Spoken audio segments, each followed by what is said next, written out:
Helene Cahen, welcome to the conversation today. Hi, John. Very nice to It, meet you.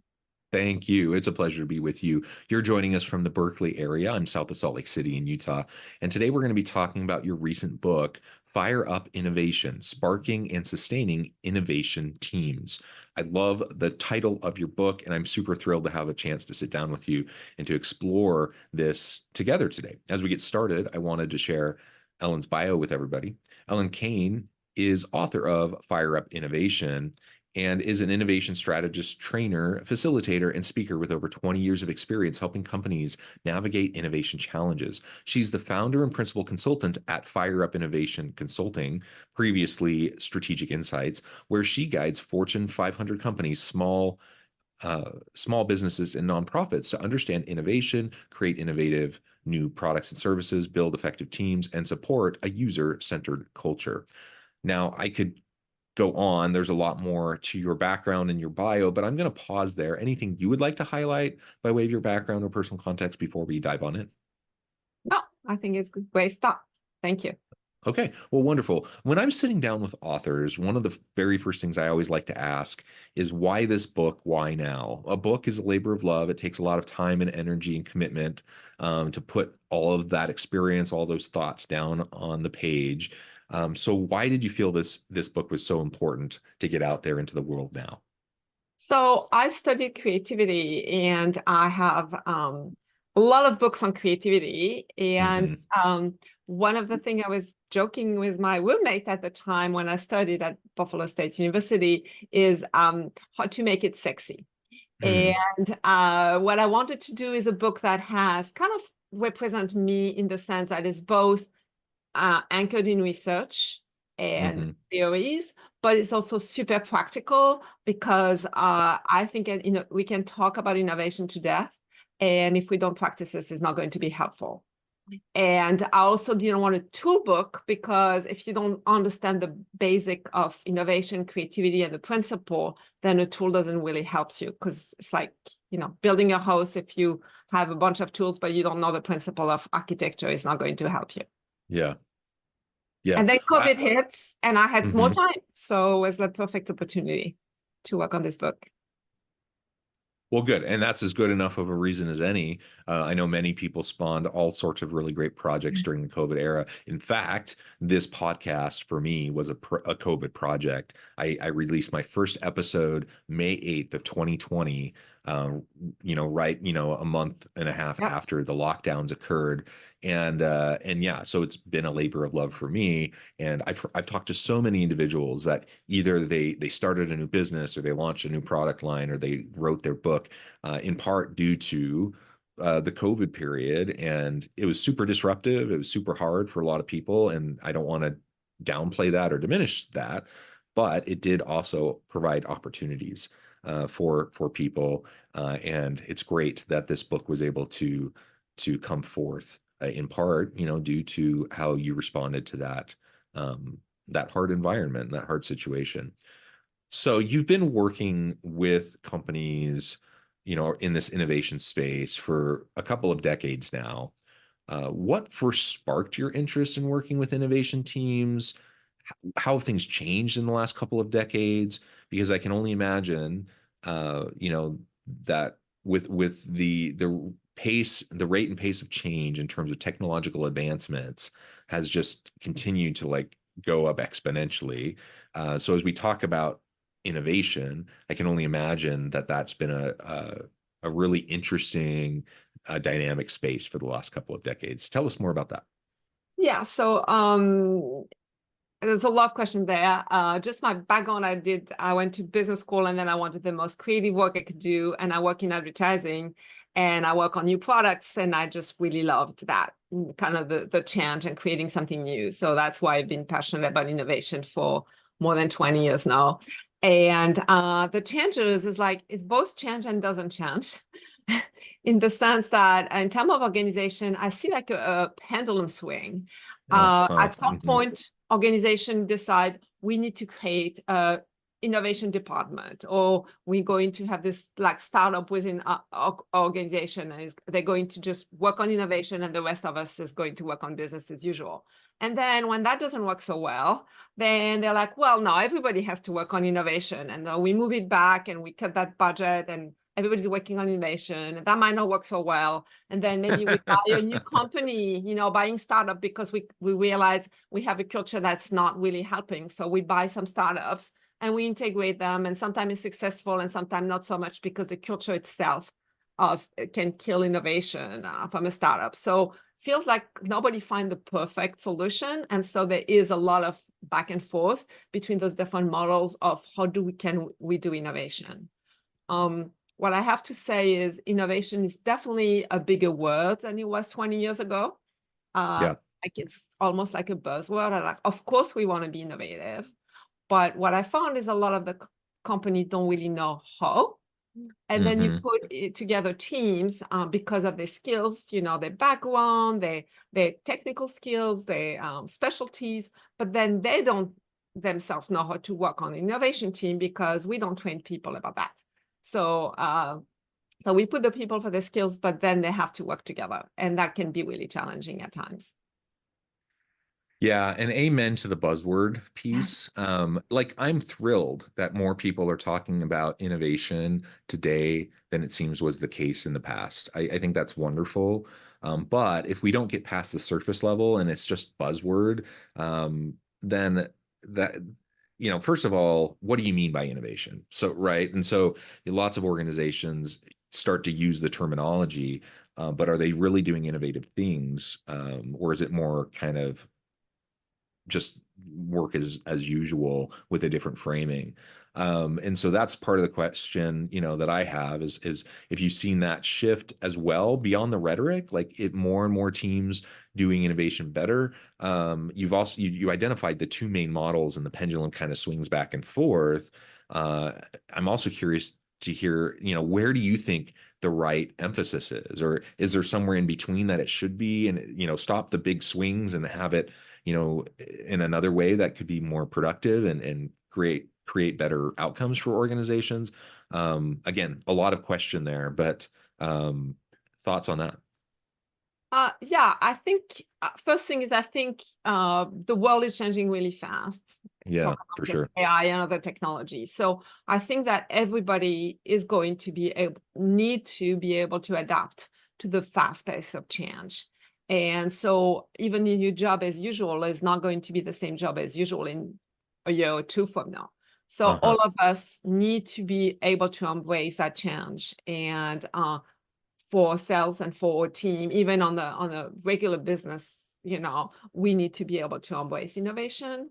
And then what does that mean in terms of the mindset? What does that mean about the tools? What does that mean about being more comfortable with trying new things and failing? And what's the culture is going to happen when we try this AI program? And you know what? It's not great. And we have to go to another one, or we have to learn how to do prompt engineering or all those skills. So I think at that level, we all need to be, we can't expect our job not to change in the next few years. And then at the broader level, I think there'll be some more significant changes that might need to be tackled by innovation teams. And one of the things with innovation is you have to be consistent. And what I've seen sometimes is like, oh, we have an innovation, we give money to an innovation department or something, but 2 years later we cut the budget. And that's not going to work because it takes time.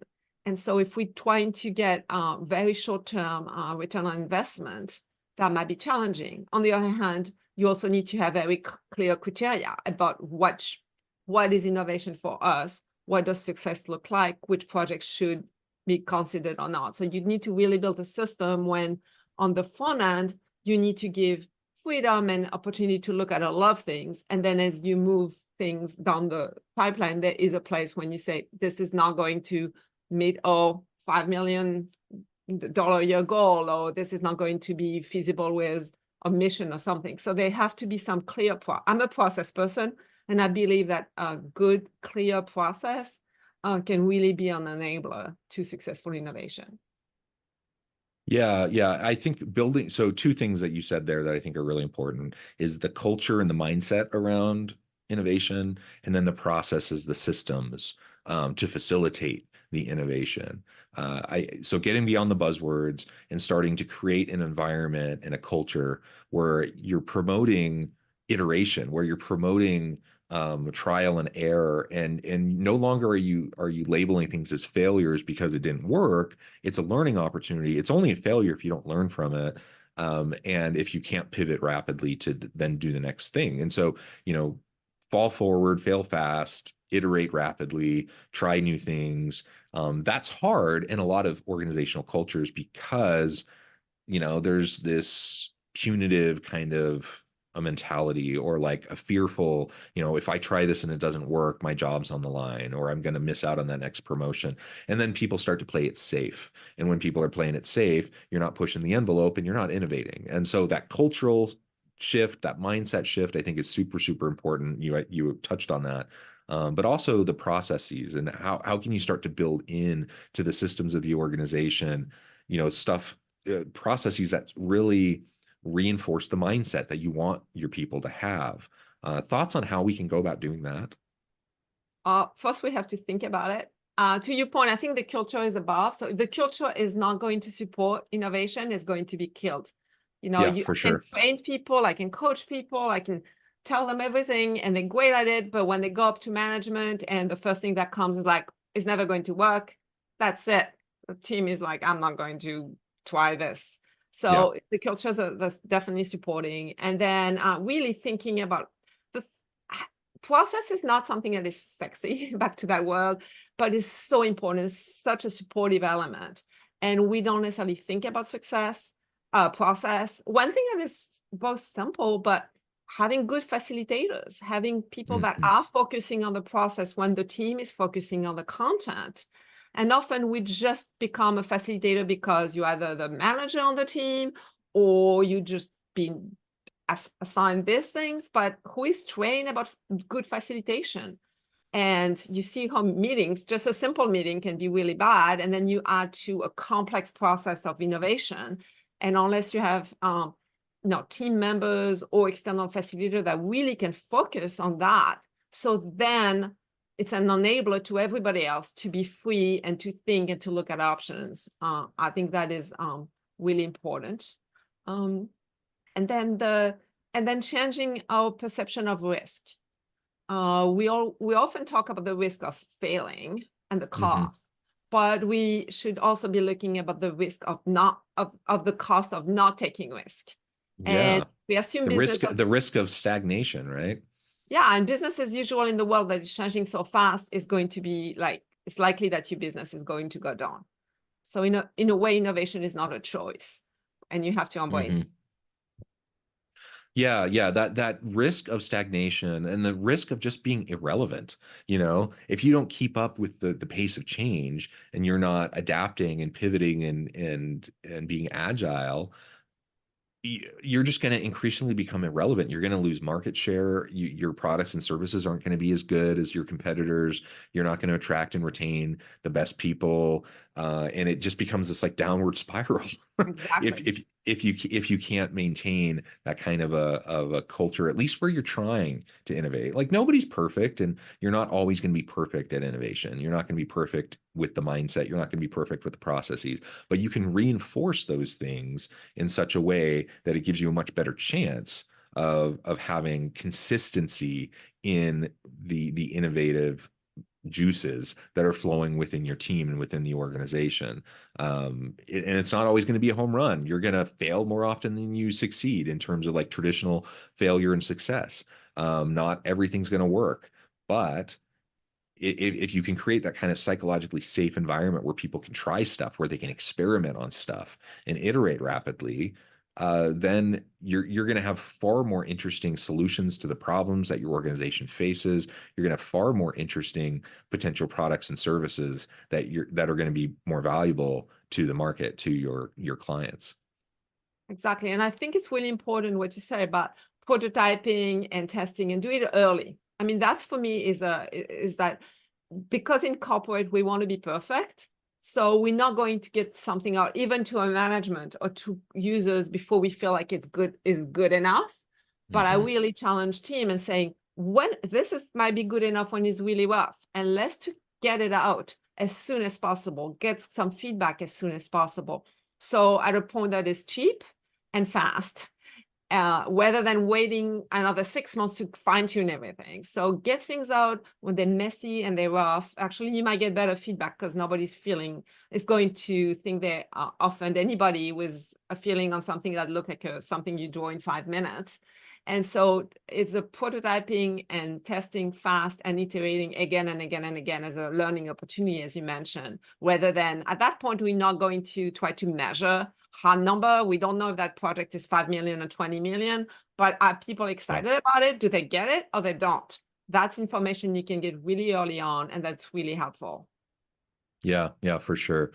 And part of, I think, the innovative kind of mindset and the culture is also built around diversity, in my experience. Yes.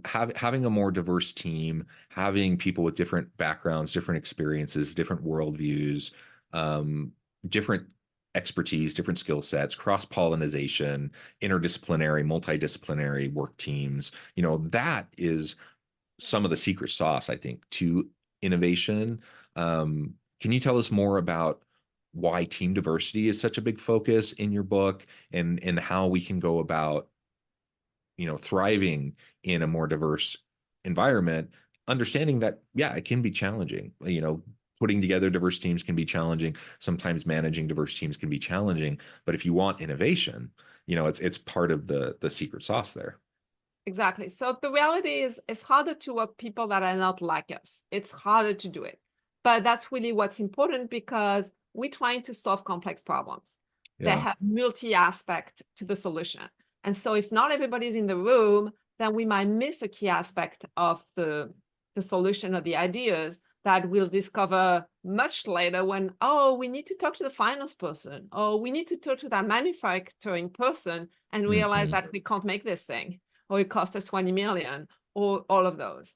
And so having as many people from different perspective in the room early on a project can really identify issues, find solutions that might come from perspective that you would not think about.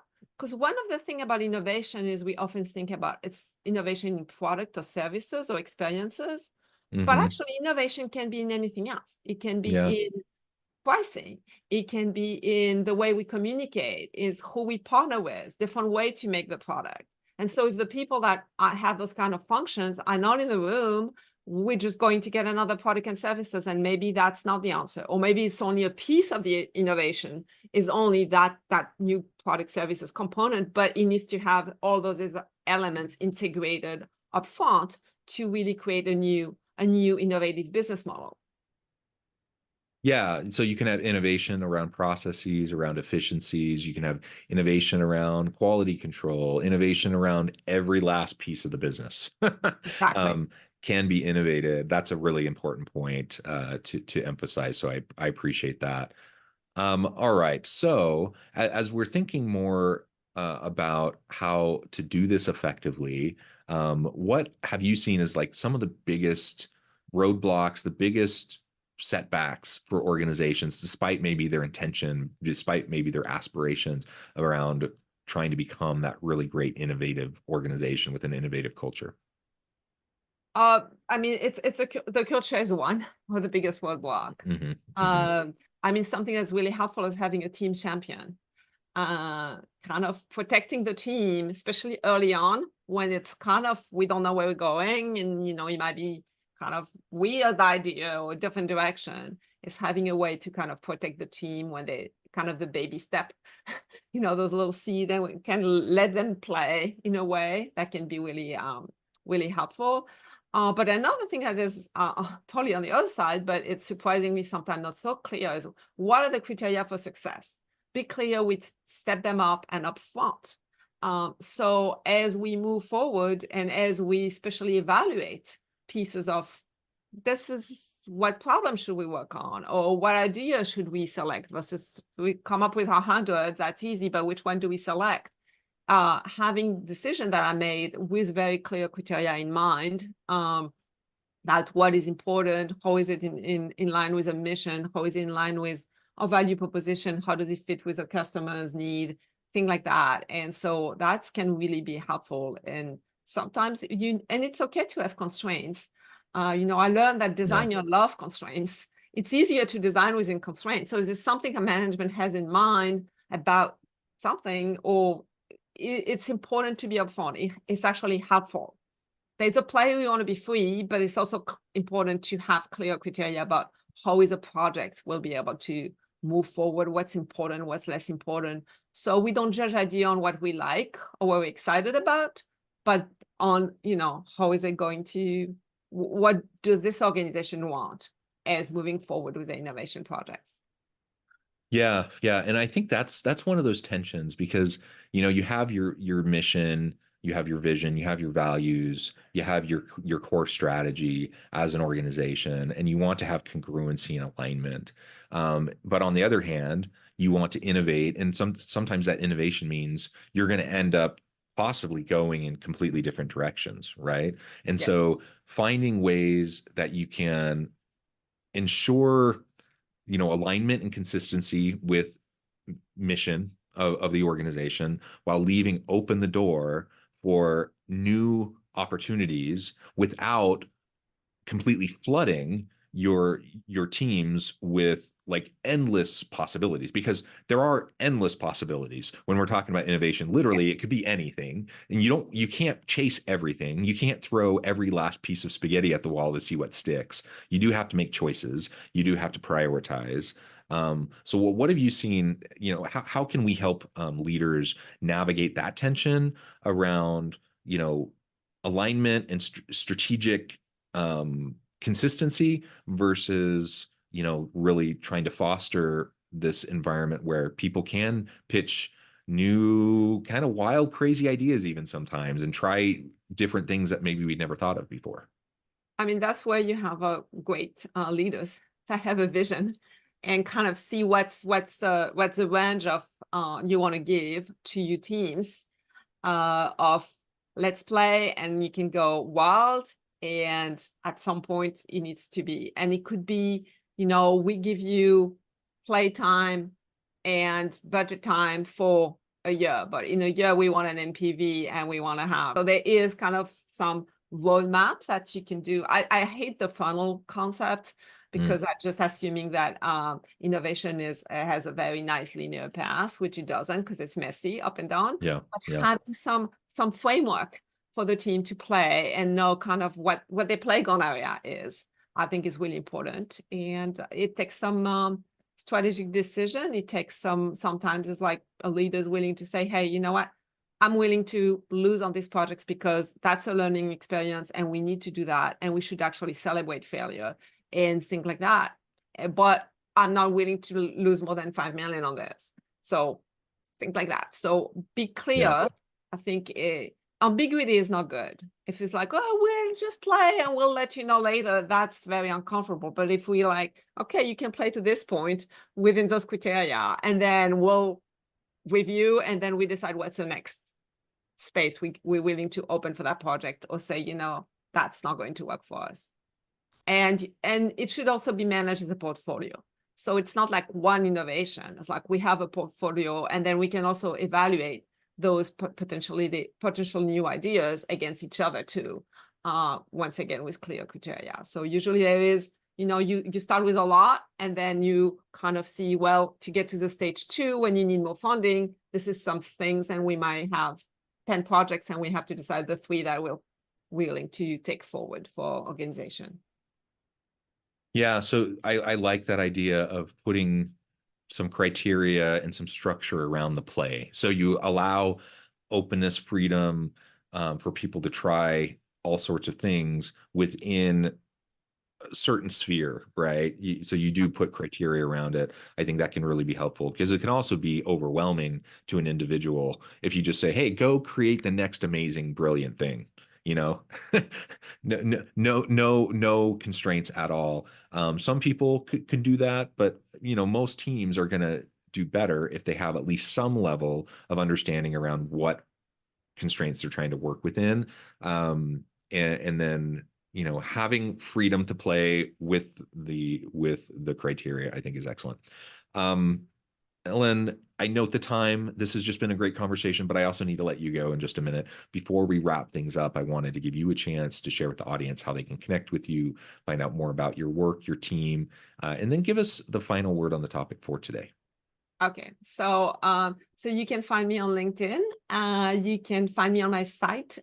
It's fireupinnovation.com. And then you can find more information about my book. On the website, you can download a sneak peek, or you can just directly to wherever you buy your books and buy it. I have a Kindle and a paper version. The paper version I recommend because there's a lot of graphs and exercise in the book. And you can learn more about my services. And I always love to talk about innovation. So feel free to reach out to me and we can have a 30-minute conversation. And the last word is just try new things. Try it for yourself today. Just do one thing that you haven't done. Be taking a different road on your bike, or sign up for a class or something, because innovation is really a mindset ultimately. And by doing it for yourself, you will be able to bring that to your organization as well. Yeah, I love it. Thank you so much, Ellen. It's just been a pleasure. I encourage the audience to get connected, find out more about what Ellen can do for you. Check out the book.